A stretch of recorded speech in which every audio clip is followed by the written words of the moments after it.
Hello and welcome back to EAC, and today I'm going to be reviewing Once Upon a Time in Hollywood, which is written and directed by Quentin Tarantino. The reason why I'm reviewing this now instead of when it first came out is because I didn't get to see it when it first came out. I really wanted to see it when it was in theaters, but I wasn't able to, sadly, so I instead just bought the Blu-ray right here.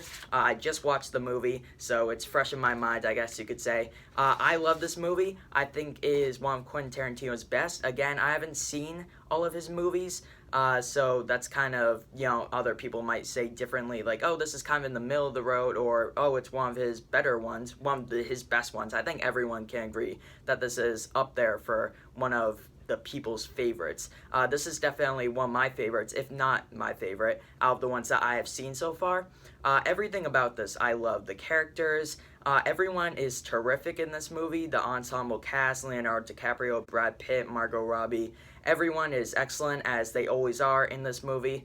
And just, you could hear it in some of their lines that this is just a classic Quentin Tarantino movie. It takes place in 1969 in Hollywood, and that is something that I really like about this. Not just the classic Quentin Tarantino dialogue, which, again, he wrote this movie, just like all of his other classics, but also the mood of this movie is something that I really like as well. It takes place, as I said, in 1969 in Hollywood, at the end of the golden age, as they say, I don't think they say that in the movie, but that is said by everyone who had a part in the movie. It's like his love letter to Hollywood. That's how it was kind of classified when it was coming out, when it was in theaters, and now too. I'm pretty sure it says it on the back of the Blu-ray somewhere. Let me just look. Yeah, it says it visits 1969 Los Angeles, where everything is changing, and the industry, the two characters, Brad Pitt and Leonardo DiCaprio, around the industry that they hardly recognize anymore. So the end of the golden age, kind of where everything is changing around them, as I said.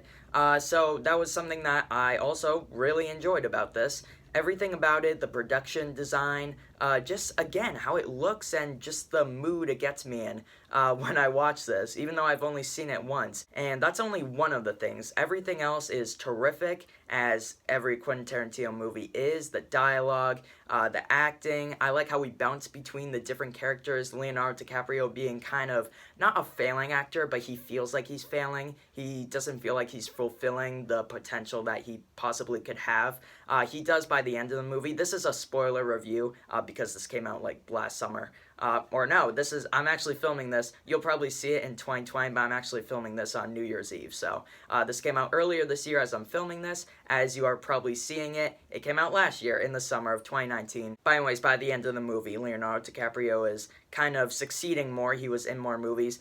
Brad Pitt is kind of a laid-back stuntman for Rick Dalton, which is Leonardo DiCaprio's character. Hey guys, this is the second review in a row that I forgot to mention something that I really want to, so that kind of sucks, but I'm saying it now, so here we go. I love the companionship and the friendship in this movie between Brad Pitt's character and Leonardo DiCaprio's character, Cliff Booth, and Rick Dalton. I don't know if people are like that in real life, like stuntmen and then the actual actor. I hope they are, because they are hilarious together in this movie. They have great chemistry together. I hope they do more movies together.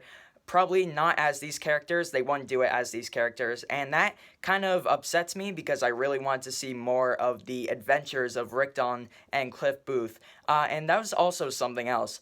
I really was upset when this movie ended because I wanted to see more of these characters because it was so enjoyable to me. And I get that way with some other movies. I was upset when, like, the Hobbit series ended. Say what you want about The Hobbit, but I really liked the movies. The last one was kind of shaky, but The Desolation of Smaug is definitely one of my favorite movies. Say what you want about it, once again. I love that movie. I was upset when that series ended, just like how I got when this movie ended, the single movie ended. I was kind of sad. I was like, oh, I kind of want to see more of these characters in their adventures once again. So that was something that is really good about this film. You know you do something right as a director when one of the viewers of the movie wants to see more of it and is actually saddened when the movie ends. And obviously that's in a good way, that they want to see more of the characters and more of the kind of plot, I guess, because this movie doesn't have a huge plot. It's just pretty much them in their everyday life. Obviously, there is stuff about the Manson family. But yeah, I really want to see more of these characters in other movies, and that's something really good about it that I'm actually saddened when this movie ended. But anyways, back to Past Me to carry out the rest of the actual review without this little cut in. So here we go. Brad Pitt is playing Cliff Booth, and he is a badass in this movie. I really enjoy his character. They do leave one question that is unanswered, and that is whether he killed his wife or not. I might have missed it because this movie is pretty long and there are like a lot of different things to look at with all the different characters and everything. I might have missed it, but I don't think they gave a true answer whether he killed his wife or not.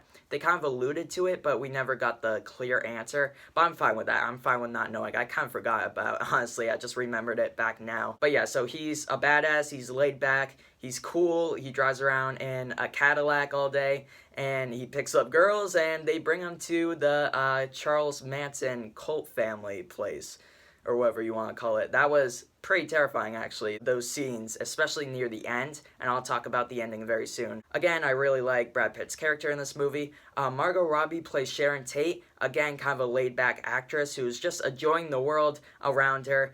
She goes to her own movies and just watches the people enjoying her character in the movie around her. And they do change the history. Once again, Quentin Tarantino changes the history of not just Hitler, which he did in Inglourious Basterds when the Nazi killers kill him instead of what happened in real life. Sharon Tate does not die in the end of this movie. I thought they were. I heard that he changed the history once again, but I actually thought that she was going to die, sadly. That was a horrible thing that happened in real life, and I thought that was going to be because, as they say multiple times, or as they keep on trying to sell to you, like this is the end of the golden age of Hollywood, I thought it would end with Sharon Tate's death, and that would just be kind of like the marking line from the golden age of Hollywood to the next age of Hollywood, you could say. But she didn't die. I love the ending. The ending is badass. I love how Brad Pitt is, he's tripping on acid, I'm pretty sure. He smoked the acid cigarette or whatever that he got from, I want to say it was one of Charles Manson's, like, people, but I don't know if it was. It might just been a random girl on the street. She was kind of weird, though, in, like, a minute flashback that we got of him buying it. But he's tripping on acid when the Charles Manson's followers go into his house, which, again, obviously didn't happen in real life. They went to Sharon Tate's house and killed her and two or three other people, which, again, that was an awful thing that happened in real life. But in this, they go into Brad Pitt's house, and he, at one point, one of the guys, his name is Tex, one of Charles Manson's followers, he's pointing a gun at Brad Pitt, and then Brad Pitt looks at him, and he does this, and just starts laughing. It's a hilarious scene, and this is a very hilarious movie, something that I was kind of expecting, but it was still surprising me with the laughs that I got throughout this movie. But yeah, the ending is amazing. Brad Pitt has his dog Brandy attack the three intruders who entered his house, and he ends up killing all three of them. Or actually, Leonardo DiCaprio, one of them falls into a pool, and then he takes out a flamethrower. And that put a huge smile on my face because, as you've seen from the trailer, if you haven't seen this movie, if you have, then you probably know what I'm talking about. But it plays the theme song from the show that he was in when he used the flamethrower to burn the Nazis. That was, again, in the trailer, so you might have seen that even if you haven't seen the movie. He takes out and burns the last follower of Charles Manson, and that was so satisfying, a very satisfying ending that I'm very glad Quentin Tarantino did instead of what actually happened in real life. But yeah, as I said, with that putting a smile on my face, there are a ton of scenes throughout this movie that just put a smile on my face. I watch it, and it's just so good to see. You could see that Quentin Tarantino is behind the camera just having a fun time directing these amazing actors and actresses into a movie that he obviously really wanted to make. The production design, as I already said, they worked really hard to bring us to this time period that I would say most of us have not seen. Obviously, I wasn't alive in 1969, so it was really interesting to see almost how it was like, even though this is just a movie. And I'm going back to the characters once again. I love how we bounce in between the different characters, and also, even though they are filming it in the movie, like they're filming one of Rick Dalton's, I think it was either a TV show or a movie that he was doing. I got a bit confused with that. But they're filming one of his things nonetheless. And I was just enjoying watching it. I was like, this has nothing to do with kind of the plot of the movie, other than him just making one of these TV episodes or one of his movies. And we are literally watching him play out one of his characters inside of a movie when he's playing out a different character. That sounds like some Inception stuff, and he was in that movie too. Hopefully you guys know what I'm saying, but it was really enjoyable to watch that. Everything about this movie was enjoyable, from Rick Dalton being in some of his movies and his TV shows, and him burning the Nazis, which was a really small scene, but everything about it I enjoyed. Cliff Booth going to the Manson family, as they say at the beginning in the credits, or at the end in the credits. Just how the characters play out in this movie, where they go, what they have to do in this. Literally, Rick Dalton and Leonardo DiCaprio's character is just acting, and he's on the set of the film or movie or TV show or whatever, and Quentin Tarantino finds a way to make that really fun to watch. And you would think that would be kind of boring, like to see like, oh, they're just acting and he's like saying line, but he makes it hilarious, he makes it funny, and there's no one else I want at the helm of this movie that I'm so glad exists, because I could see myself watching this years from now over and over again. This was really, really fun to watch. Everything about it. It was hilarious. There's one scene that was also in the trailer. Leonardo DiCaprio goes in his movie trailer or whatever, his kind of, I don't know what they officially call it, but his trailer that he goes into, or I guess in between scenes or whatever, and he has a meltdown in there because he couldn't remember his lines, and that was a amazing meltdown that he had. It was hilarious, as I keep on saying. There's also a little girl character who was amazing in the movie, and Rick Dalton, his character in the film, actually is like, how old are you? Because she's saying all this stuff that just seems impossible for, she's 8 in the movie, I'm pretty sure, 8 years old. And he's just like, how do you know all these things and stuff like that? She's reading like a biography on Walt Disney in the movie, and it's just, she's as terrific in the role that she's playing as she is to Rick Dalton when he's seeing her. She's like, how old are you? And then she's like, 8. Or no, he says, how old are you? 12. And then she goes, I'm 8. And he's just like, wow, or something like that. And she has these different acting techniques. She's like, I don't eat before filming a scene because it exhausts me. And she wants to be that little bit better that she can when she's on screen acting.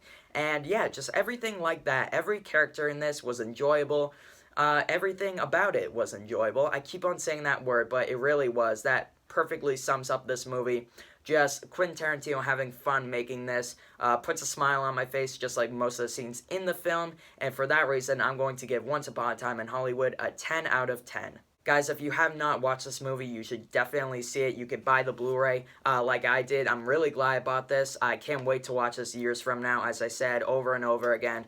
This was really, really fun to watch.